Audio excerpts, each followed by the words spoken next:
Okay, so under no circumstances touch the like button yet. Okay, don't touch it at all. Or the dislike for that matter, don't do that one either. And so I want to explain to you the results of the last video, where I actually asked people to like the video in probably the first 5 seconds, which is not something I normally do, but there's been this whole slew of videos recently of people basically begging, I want to get 1 million likes on this video because we're so good, whoa! And yeah, so it was basically just to just test the waters to see how actually effective getting likes or ratings at all on your video actually was. So how did that video perform? Well, it got a huge number of likes. For the early part of the video, it was getting about 50% like to view ratio. Now the like to view ratio is normally pretty constant at about 10%. This one was up at about 50% likes to views, which are absolutely colossal ratings for views. And it instantly picked up on YouTube, right? So it was, in many ways, it was a sort of, alright, YouTube was doing something bizarre, but it wasn't exactly like a viral video subject or something. Yeah, I mean, this is the thing that most people do on YouTube, because it's the easiest formula to go with, is you see what's trending around the place and you basically do a video on that. Now, there's an upside to that, is lots of people are looking for it, so it picks up traffic quickly. The downside is, of course, it's volatile. That what's viral today is forgotten by the end of the week. So if you want to make long tail videos, and that's what I strive to make, the long tail videos, the things that will be as good in 10 years as they are today. So things like, a lot of the pseudoscience debunking stuff, they come up again and again. These sort of bullshit claims, like making fuel out of the air and all that sort of thing, and the complete non-starter. So you debunk these things well once, they should be good for a long time. Anyway, so how did it perform? So very high likes to view ratio, and almost immediately the subscription rate went up by about a factor of 4, maybe 5. So typically this channel gets about 20 people subscribing per hour, and that went up over 100. Might have even been up to 200 actually. Maybe it was an order of magnitude, but it's a huge change. So, if you actually watch, there's these live subscription websites where you actually watch the subscription and it's ticking up, and then the video goes up and you go boom, it sort of shoots up like that. So having this large number of votes, thumbs up right at the beginning of the video, is obviously a significant factor. But that's why I ask you not to vote at the beginning of this video. So in fact we'll wait till we'll wait till sometime later in the video, and then we'll see if we can get a load of thumbs up as a big spike halfway through the video, just to see what effect that has. So not only did it do very well, it obviously got featured somewhere on YouTube, and it's obviously completely automated because I don't believe they actually have people going through YouTube and deciding what they put on the front page. That being said, someone actually sent me a link on Twitter earlier that Sarkeesian's Rogue One video was on the trending page on the front of YouTube, and you look at it and it's got 12,000 views, which is nothing. It's got no comments, of course, and it's got no ratings, of course. So, how is it that she manages to get on trending when, there's nothing really there? I've not watched the video yet. So, just I'm back in England at the moment in my parents' place. And the cabinet behind me, this is a load of the stuff that my dad collected whilst he was alive. He was quite into the war stuff. Those are Encyclopedia Britannicas back there. And this is just, one of the random things that I found. This is a World War I trench periscope. So, if you wanted to see where the enemy are, before you walk slowly towards the machine guns, this is the trench periscope you would use. It's not so good to look through. The optics are a bit kind of shot up. And behind here there's at least 3 maybe 4 bubble sextants. I'll see if I can get one of these out. So, what a bubble sextant looks like. You might be wondering, what the hell would you want a bubble sextant for in World War II? And basically, there we go. They used them to navigate the bombers, right? If you wanted to go bomb Berlin or something, you had to navigate halfway across Europe with no GPS, and the enemy were very inconsiderate. They turned all their lights off to make it difficult to navigate your planes. So I mean, ideally you look for a target that was easy to find, so on a river or on the coast or something like that. Anyway, when you couldn't do that, you had to navigate by the stars. They actually navigated the bombers. The bombers had this little bubble canopy. The British bombed by night, so you would basically fly across Europe, navigating like you would a ship, using these things. And they weren't terribly accurate. I mean, so as you would expect, you're flying a plane at, you know, a few hundred miles per hour, shaking like crazy, trying to get star sightings on it. And you could get in the rough area, you know, plus or minus 5 miles, which is actually pretty good if you think about it. You know, flying all the way across Europe and getting within 5 miles of a target is not bad. So there's a load of this sort of stuff. And yeah, later on they got radar, and you know, with 2 radio beacons you can triangulate to the targets, and then they got very good at the night bombing. So anyway, where was I? Yes. So yes, you can give this video a thumbs up now, and I want to see if that actually has the same effect as it done the last one, which is, you know, there's a huge spike in subscriptions, and also the ratings in the first hour were, and not the ratings, the views.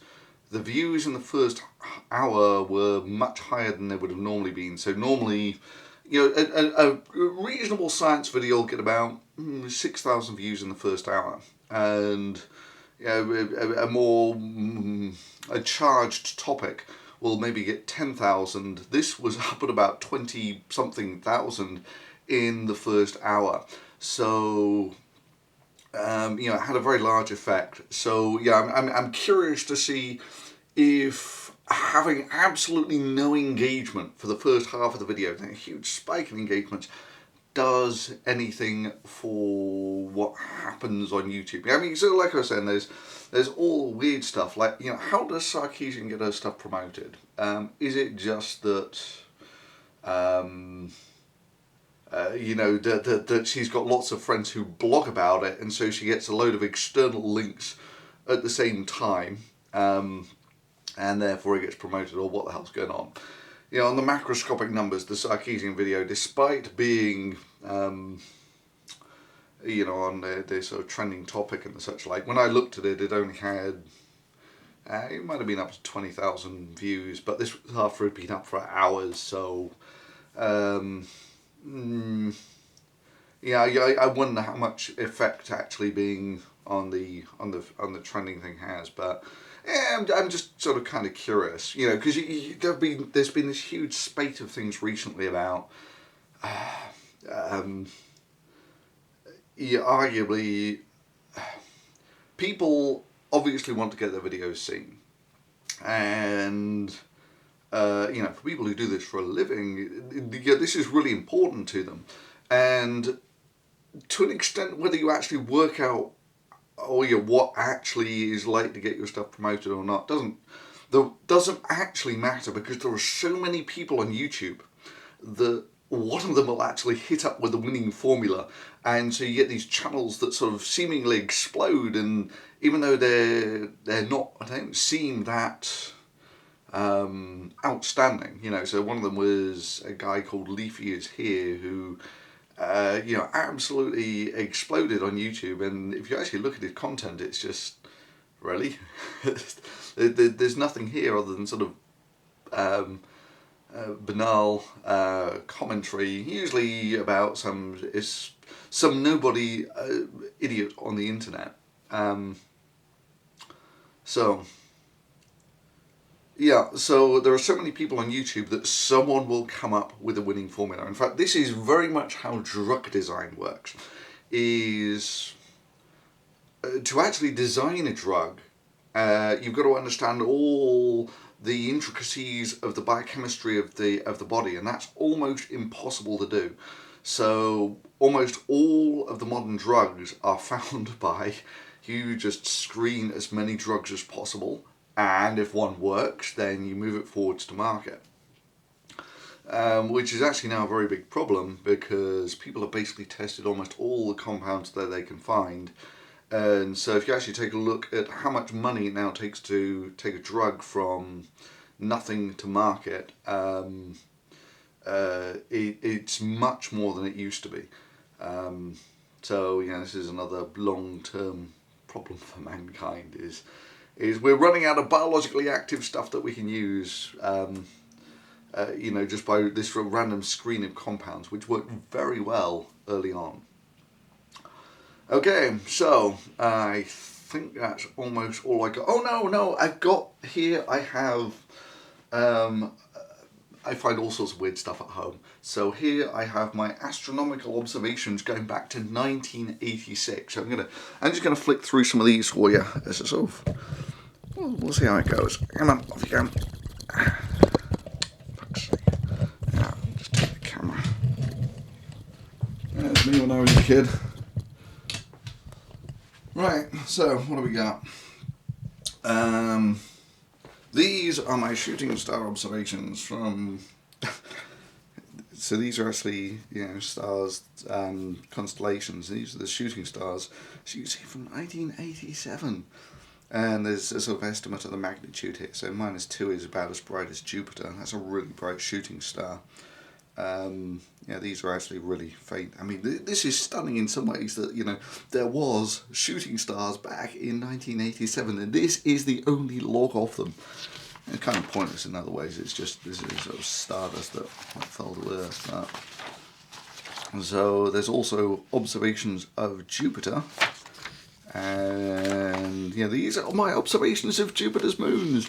I don't think it's going to be quite in the Galileo range of. Actually, so I always sucked as being an artist. 1986, good grief, Saturn. As you can see, art wasn't my strong point. Uranus, didn't see Uranus for a long time actually. It's no Neptune, and the Omega Nebula. I don't know whether you can see that. Can you see that? The Omega Nebula. There's a nebula down in Sagittarius. Took me an awful long time to see it. 90. So these are pictures of galaxies. This is another one which I took a long time to actually find. This is the Sombrero Galaxy M104 in Virgo, and it's meant to look like a sombrero.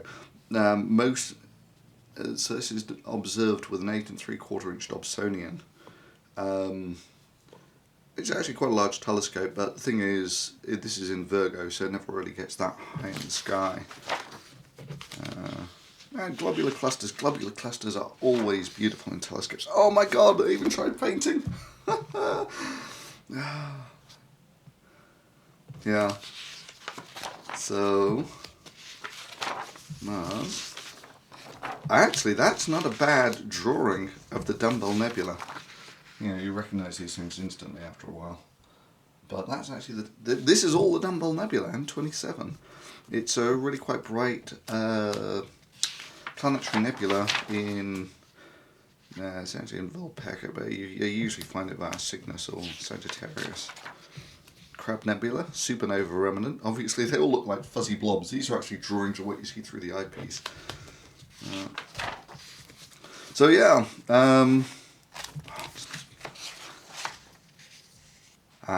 M13. This thing is absolutely beautiful. It's the brightest globular cluster in the sky, and almost through any telescope, these things are amazing.